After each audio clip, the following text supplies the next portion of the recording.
anti-corruption policies and things like that. So I'm particularly keen because you also look after ethics part.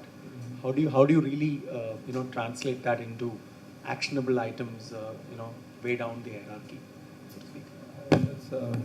We've touched on a very sensitive, contentious topic.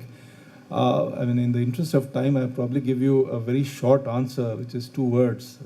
It's zero tolerance. Absolutely. I think that's something which we are probably not so familiar in a lot of countries, including India. I think that's what makes the difference, And once the message goes through, it's like a train that leaves on time.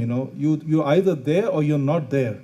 So the train is going to be leaving the platform at 6 p.m. If you're there, you'll be able to board it. If you're not there, you miss the train.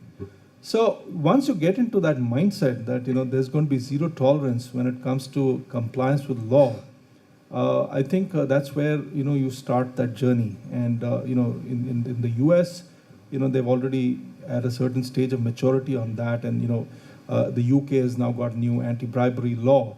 India is getting there. There's a draft bill in Parliament. So there's this very similar echoes of what anti-corruption laws in other countries look like in India as well.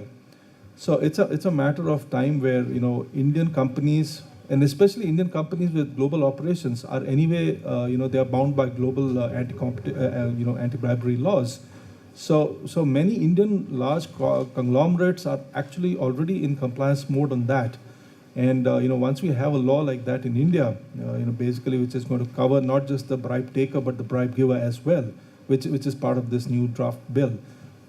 You'll find better enforcement coming, and somewhere I think there's also an acceptance that that this actually is good for business. But of course, it's good for business because in other countries everybody needs to comply with it. It's not a lopsided approach. Everybody complies.